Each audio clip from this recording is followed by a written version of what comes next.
नाज़रीन सलाम अलैकुम। मैं आपका मेज़बान अतर काज़मी इस वीडियो के ज़रिए आज वो पैगाम आप तक पहुंचाने की कोशिश करूंगा कि जिसके ज़रिए मुसलमानों के बारे में ख़ास तौर से उनकी तरक्की किस तरीके से की जाए एजुकेशन के लेके, और उनकी तालीमी इदारों पर किस तरीके से अपलिफ्टमेंट किया जा सकता है। मुसलमानों, पसमानदा मुसलमान जिन्हें हम कहते हैं, हालांकि मुसलमान वो है कि जो ना पसमानदा होता है और ना वो अपर होता है। एक ही सफ में खड़े हो गए महमूद व अयाज, ना कोई बंदा रहा और कोई ना कोई बंदा नवाज। जब इस मैसेज को लेकर तमाम मुसलमान यकजहती के साथ आगे बढ़ें तो यही एक मिशन है, और इस मिशन को पूरा करने के लिए एक बेहतरीन अंजुमन तश्कील पाई है, एक बेहतरीन ऑर्गेनाइजेशन तश्कील पाई है, जिस ऑर्गेनाइजेशन का नाम है पैगाम मोहम्मद सल्लल्लाहु अलैहि वसल्लम संस्थान। यानी इस पैगाम को पहचाने के लिए जिस नाम का सहारा लिया गया है वो तमाम मुसलमानों के नबी करीम हुजूर सरवर कायनात हज़रत मोहम्मद मुस्तफ़ा सल्लल्लाहु अलैहि वसल्लम का नाम नामी है। इस परचम के नीचे तमाम मुसलमान कैसे यकजा किए जाएं, कैसे उनके तालीमी इदारों की तरक्की की जाए और कैसे उनको जॉब की तरफ रग़बत की जाए, कैसे मुसलमानों का अपलिफ्टमेंट किया जाए, इस मौजू पर गुफ्तगू करने के लिए इस संस्थान यानी इस ऑर्गेनाइजेशन के स्टेट सदर, स्टेट प्रेसिडेंट अली जनाब इज़्ज़त माब सैयद एहतराम हुसैन एडवोकेट, जो कि हमारे साथ मौजूद हैं, आइए उनका इस्तकबाल करते हैं और इस गुफ्तगू का आगाज़ करते हैं। सदर मोहतरम सलाम अलैकुम। वालेकुम अस्सलाम। सबसे पहले हमारी तरफ से मुबारकबाद और बहुत बहुत खैर मकदम आपका। शुक्रिया। इस जाविये से भी कि किस तरीके से आपने इस कौम को अपलिफ्ट करने के लिए और इसकी तालीम को आगे बढ़ाने के लिए जिस तरीके का जो ऑर्गेनाइजेशन तश्कील किया है, सबसे ज़्यादा मुबारकबाद ये कि आपने बड़ा खूबसूरत नाम चुना है, पैगाम मोहम्मद सल्लल्लाहु अलैहि वसल्लम संस्थान।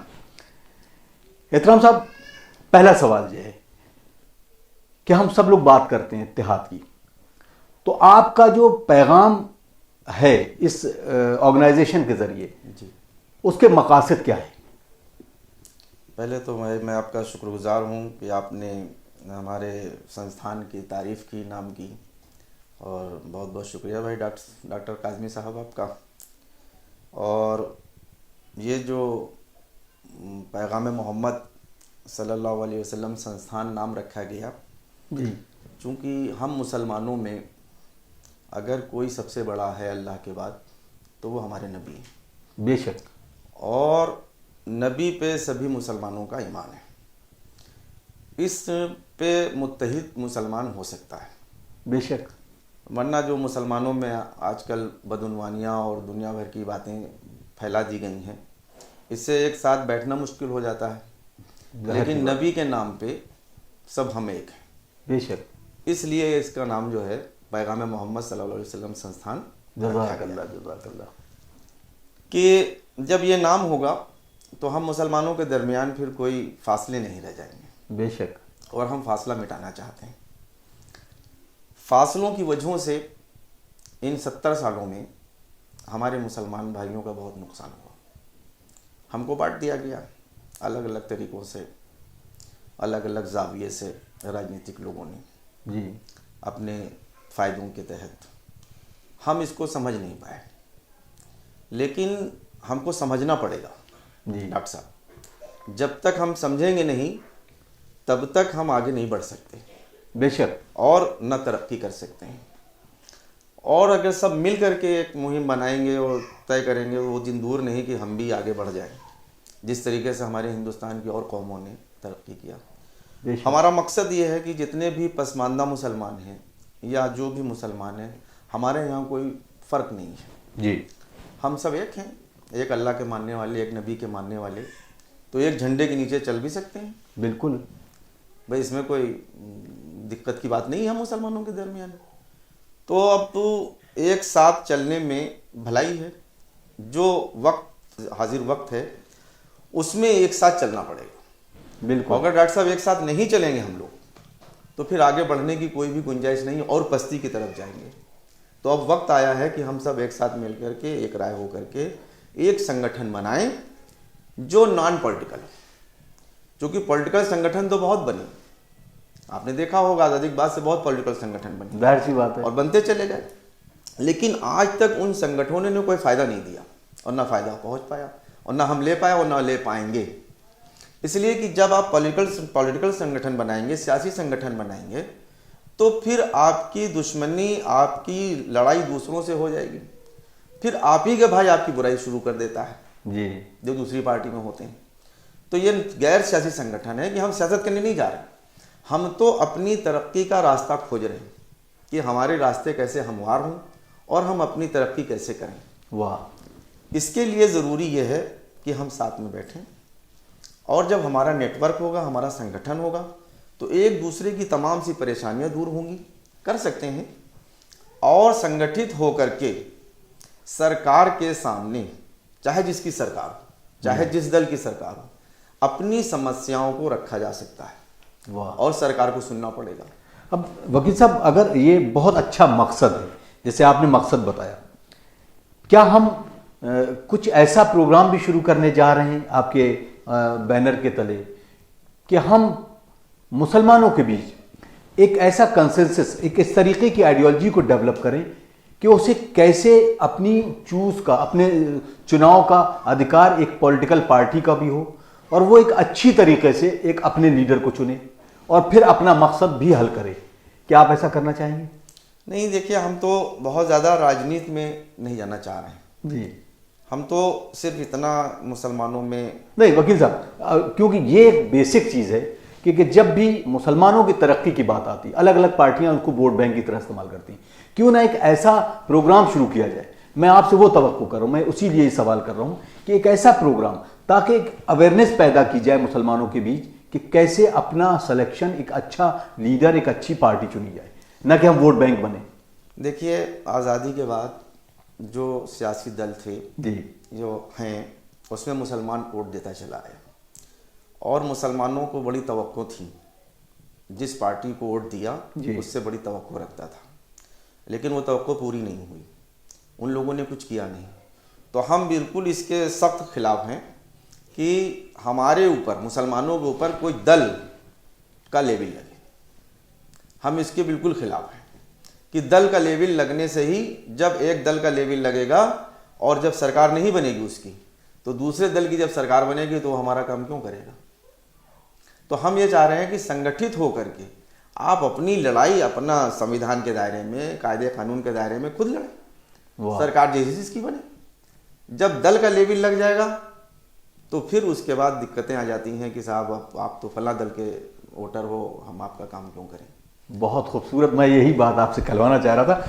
अब अगला सवाल मेरा, आपने इस पे मकसद में बताया कि सबसे बड़ा कि इत्तेहाद बैनुल मुस्लिमीन, यानी कम से कम तमाम मुसलमानों के फ़िरक़े एक जां होकर बैठे, तो उस पैगाम को आप किस तरीके से फैलाएंगे कि सब में इत्तेहाद हो, सब में एकता हो और एक बैनर के तले बैठे? ये तो पैगाम ठीक हो गया, लेकिन उसको आप करेंगे कैसे, ज़मीन पे कैसे हकीकत की तरफ? देखिए, इसके लिए ज़रूरी ये है कि हमारे दिलों से जी ये बिल्कुल दूर होना चाहिए कि इस संगठन के ज़रिए हम कोई दूसरे काम करने जा रहे हैं। जी, हमारा मकसद सिर्फ ये है कि जिस तरीके से 2011 की जनगणना में भारत सरकार ने हमारी गिनती 18 करोड़ बताई जी, कि मुसलमान इस देश में 18 करोड़ है, उन्होंने तो ये नहीं बताया कि इसमें किस फिरके के कितने लोग हैं।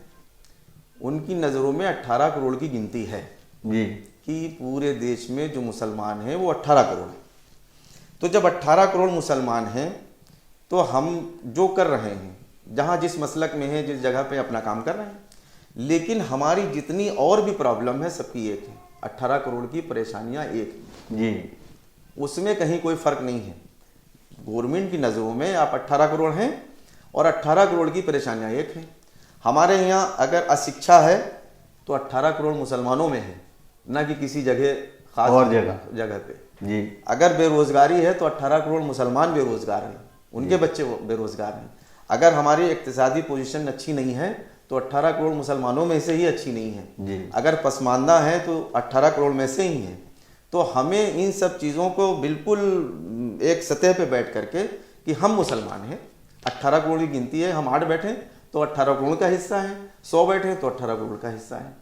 तो जब हम बैठ करके बातें करेंगे आपस में और फिर आगे की कार्रवाई, जो हमारे दानिश्वर हैं, जो हमसे बड़े हैं, जो हमसे अच्छे सोच वाले हैं, उनको बैठाला जाएगा और सब साथ में बैठेंगे तो कोई ना कोई रास्ता निकलेगा।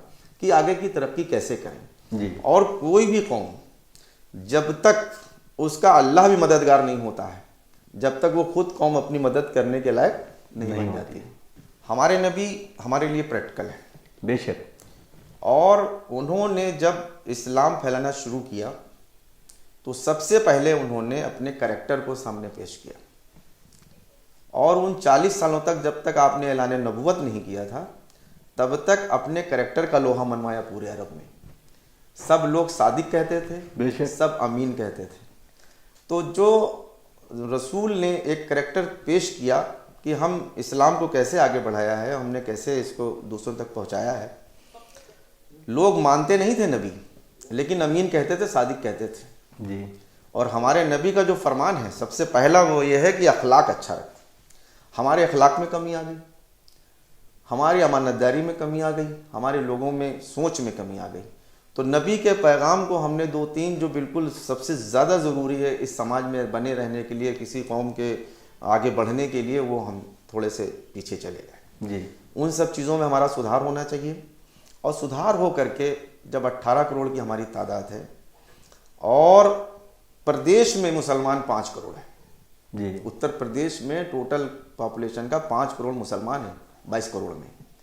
इतनी बड़ी आबादी रखने के बाद, इतना बड़ा वोट बैंक होने के बाद आज तक मुसलमानों की कोई तरक्की नहीं हुई। क्यों नहीं हुई? क्योंकि वोट बैंक तो बना लिया और वोट बैंक की तरह यूज़ किया, इस्तेमाल किया, और हमें देने के नाम पे कुछ नहीं दिया। तो हम उन्हीं के सहारे रह गए। अगर हम उनके सहारे न होते और हम अपनी लड़ाई खुद लड़ रहे होते आज़ादी के बाद से, तो आज शायद हम दूसरी जगह पे खड़े होते। आज हमारे यहाँ भी रोज़गार होता, आज हमारे बच्चे भी तालीम याफ्ता होते और मजदूरी नहीं कर रहे। एहतराम हुसैन एडवोकेट साहब, ये सारे जुमले अपनी तरफ हैं, लेकिन जो मेरा सवाल अगला है कि जैसे इत्तेहाद की बात की, कि जाहिर सी बात है कि आपने जो परचम बुलंद किया उसके नीचे सारे मुसलमान एक तरफ आते हैं।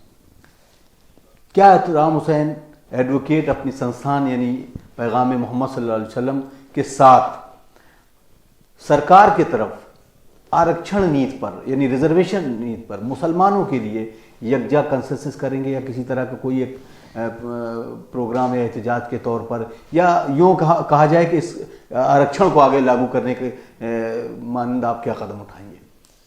देखिए, ये सवाल आपने जो किया है डॉक्टर साहब, बहुत अच्छा किया है, और ये सवाल हर मुसलमानों के जहन में है जी, होना भी चाहिए कि पसमानदा मुसलमानों के लिए और पसमानदा पूरे समाज के लिए जो बैकवर्ड आरक्षण है जी, वो 27% गवर्नमेंट ने कर रखा है। तो पसमानदा मुसलमान, उन 27% में कितने पसमानदा मुसलमान होते हैं?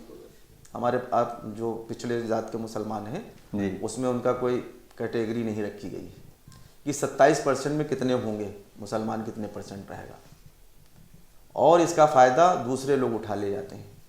और मुसलमानों को न नौकरी पसमानदा मुसलमानों को मिल पाती है आरक्षण के नाम पे, न उसका कोई भला हो पाता आज़ादी के बाद से आज तक। नहीं, आप खुद वकील हैं, लेकिन जब कॉन्स्टिट्यूशन ये कह रहा है कि किसी भी धार्मिक मजहबी लिहाज से किसी को रिजर्वेशन नहीं मिलेगा, तब फिर आप मुसलमानों की रिजर्वेशन के लिए, मुसलमान लफ्ज़ शायद आएगा ही नहीं, कैसे एक अपलिफ्ट करना चाहेंगे रिजर्वेशन को आगे बढ़ाने के लिए? इसके लिए मैं आपसे सवाल कर रहा हूँ। वो रिजर्वेशन धार्मिक आधार पर नहीं हो सकता, जी, ये मैं अच्छी तरीके से सभी जानते हैं।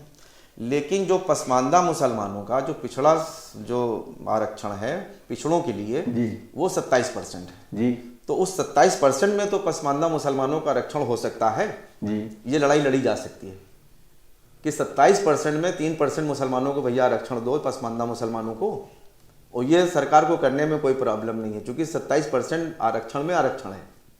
अच्छा, हम रिजर्वेशन की बात कर रहे हैं वकील साहब, आपसे दो ऑप्शन अगर सरकार या हमारा कोर्ट रखता है कि आरक्षण हम आपको देंगे, तो आप उन मुसलमानों के लिए आरक्षण और एक ही जगह पे देंगे, एक या तो तालीम में आरक्षण ले लीजिए या नौकरी में, तो आपका संस्थान आपके एक वकील होने के नाते, एक मुस्लिम होने के नाते, एक इंडियन सिटीजन होने के नाते अपनी कौम को अपलिफ्ट करने के लिए आप कौन सा आरक्षण चाहेंगे? देखिए, ये जो है सवाल आपका बहुत ही इस तरीके का है कि इसका जवाब बहुत सोच समझ के देना पड़ेगा। लेकिन जब अगर मुझे चूज़ करना पड़ेगा, अगर मुसलमान मुझसे कहें कि भाई आप इसमें से क्या लेना चाहोगे, इन 2 चीज़ों में से आरक्षण, तो हम तालीम में लेना चाहें कि हमें तालीम में आरक्षण दिया जाए। अब वही सवाल मैं सिर्फ इसी वजह से लाया था। आप कितना इस बात को तायद करेंगे और तमाम नाजरीन तक और तमाम मुसलमानों के बीच, न सिर्फ मुसलमानों को बल्कि पूरे मुल्क के आवाम के लिए एक मैसेज की शक्ल में भी होगा कि तालीम को आप कितना बड़ा हथियार मानते हैं किसी भी कौम के लिए, किसी भी मुल्क के लिए, वो अपनी तरक्की को और आगे तरक्की की तरफ ले जाए? देखिए, ये सबसे बड़ा हथियार है किसी भी कौम का। इल्म जो है, शिक्षा, ये सबसे बड़ा हथियार होता है और शिक्षा से ही तरक्की होती है। जहाँ शिक्षा होगा वहाँ तरक्की होगी, जहाँ शिक्षा नहीं होगी वहाँ तरक्की नहीं होगी। तो हमारा तो ये कहना है अपने सभी मुसलमान भाइयों से कि अगर गुर्बत की वजह से बच्चों को नहीं पढ़ा पा रहे हैं तो एक वक्त की रोटी खाएं, लेकिन बच्चे को ज़रूर पढ़ाएं। और हमारी ख़ास कर अपनी बहनों से ये इल्तिजा है जिनके गोद में बच्चे हैं कि वो पढ़ाने की तरफ बहुत माइल करें और पूरी मेहनत करके पढ़ाने की कोशिश करें। अगर आज से इस चीज़ में हमारी बहनें उतर आएंगी कि हम अपने बच्चों को पढ़ाएंगे तो वो दिन दूर नहीं है जी कि जिसमें मुसलमान तरक्की ना करे और पढ़ लिख करके एक अच्छा इंसान भी बनेगा और तरक्की याफ्ता भी कहलाएगा। और तो फिर आप अभी भी समझ रहे हैं कि जिस तरीके से हम सरकारों की तरफ अपना निगाह करते हैं, हसरत भरी निगाह, तो अगर तालीम वाकई हो जाए तो हसरत करने की ज़रूरत नहीं। लेकिन उन तमाम लोगों के लिए, मुसलमानों के लिए जो इस्तिताअत रखते हैं, जो यकीनन पैसा रखते हैं, उनको क्या मैसेज देंगे आप? क्या आइए और किस तरीके से संस्थान अपने खोलिए, अपने इंस्टीट्यूशंस खोलिए, यूनिवर्सिटीज़ खोलिए, किस अपने अल्फाजों में आप कैसे मैसेज देना चाहेंगे इसमें? देखिए, ये 2 तरीके का मैसेज है इस सिलसिले से मेरा जी। एक तो जो लोग हमारे यहाँ सक्षम हैं जी, पैसे वाले लोग हैं, अल्लाह ने उनको रिस्क दिया है, पैसा दिया है, तो वो संस्थान, शैक्षिक संस्थान खोलें और मुसलमानों को उसमें विशेष तरीके से सहूलतें फराहम करें। दूसरी चीज़, हमारा पैगाम जो सबसे बड़ा पैगाम है वो ये है कि हमारे यहाँ इत्तेहाद है, हमारे यहाँ सोच है, फ़िक्र है, बस अमल करने की ज़रूरत है। वाह। हर घर में, हर ख़ानदान में कोई अमीर होता है और कुछ लोग गरीब होते हैं। अगर अमीर लोग अपने भाई बंद, अपने ख़ानदान में से एक गरीब लड़के को अच्छी पढ़ाई के लिए चुन लें तो वो दिन दूर नहीं है कि हमारे घर के तमाम से बच्चे पढ़ लिख के या तालीम याफ्ता हो जाएंगे। हमें तमाम सी जगहों की जाने की ज़रूरत नहीं पड़ेगी। अगर हम ही सोच लें कि हमें अपने ख़ानदान के बच्चे को पढ़ाना है तो ऐसा हर ख़ानदान में होता है कि कुछ अमीर होते हैं, कुछ गरीब होते हैं, जो एक बच्चे को अच्छी तालीम दे सकता है और वो दे सकते हैं। और सरकार से हमारी ये डिमांड होगी, हमारी ये मांग है कि अल्पसंख्यकों के उत्थान के लिए ये ज़रूरी है कि अल्पसंख्यक स्कूल खोले जाएं जी, जिसमें रिजर्वेशन, जो इस कॉलेजेस बने हुए हैं, इंजीनियरिंग कॉलेज, डिग्री कॉलेज, जितने भी कॉलेजेस बने हैं, शैक्षिक हों चाहे गैर शैक्षिक हों, किसी तरीके के शिक्षा से संबंधित हों, तो उसमें हमें आरक्षण दिया जाए कि 20% अल्पसंख्यकों का एडमिशन इसमें होना चाहिए।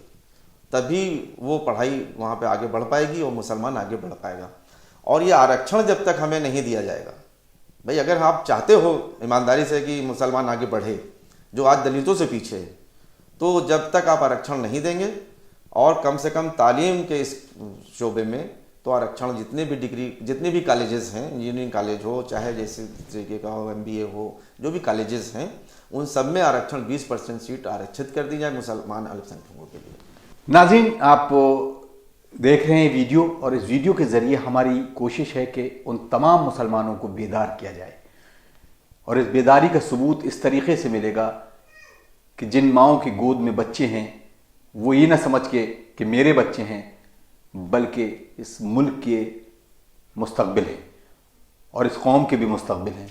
उनको उस तरीके से तरबियत दें ताकि उनके अंदर एक ऐसी बेदारी आए जिससे इस मुल्क की तरक्की हो और इस कौम की भी तरक्की हो।